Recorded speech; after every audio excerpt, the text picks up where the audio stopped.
Woolly Bear. Gangers had been cutting the line-side grass and cocking it. The Fat Controller sells the hay to hill farmers who want winter feed for their stock. At this time of year, when Percy comes back from the harbour, he stops where they have been cutting. The men load up his empty wagons and he pulls them to Farquhar. Toby then takes them to the hills. The farmers collect the hay from Toby's top station. When in the wagons, the hay is covered to prevent it blowing about, but on the line side, it is stacked in the open air to dry. Wheesh! Percy gave his ghostly whistle.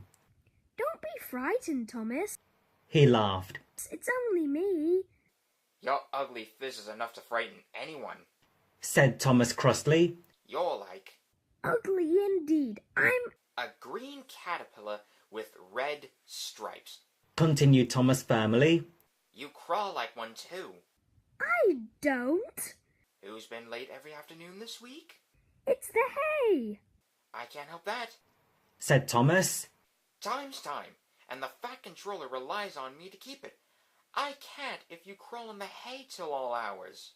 Green caterpillar indeed. Fumed Percy.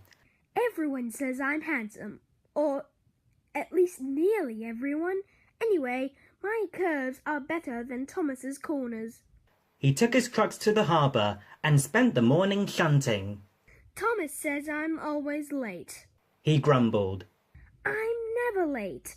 Or at least only a few minutes. What's that to do, Thomas? He can always catch up time further on.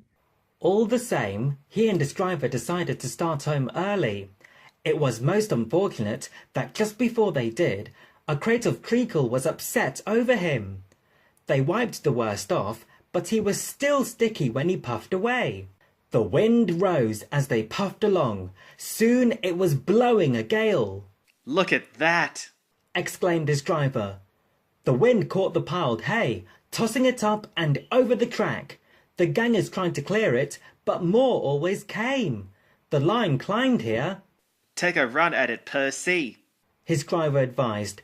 So whistling warningly, Percy gathered speed. But the hay made the rails slippery, and his wheels wouldn't grip. Time after time, he stalled with spinning wheels and had to wait till the line ahead was cleared before he could start again. The signalman climbed a telegraph pole, the station master paced a platform, passengers fussed, and Thomas seethed impatiently. 10 minutes late. I warned him. Passengers will complain, and the Fat Controller... The signalman shouted. The station master stood amazed. The passengers exclaimed and laughed as Percy approached. Sorry, I'm late. Percy panted. So I should hope, scolded Thomas, but he spoiled the effect as Percy drew alongside. Look what's crawled out of the hay, he chortled. What's wrong? asked Percy. Talk about hairy caterpillars, puffed Thomas as he started away. It's worth being late to have seen you. When Percy got home, his driver showed him what he looked like in a mirror. Bust my buffers! exclaimed Percy. No wonder they all laughed.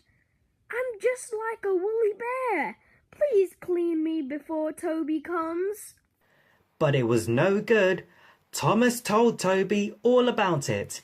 And instead of talking about sensible things like playing ghosts, Thomas and Toby made jokes about woolly bear caterpillars and other creatures which crawl about in hay.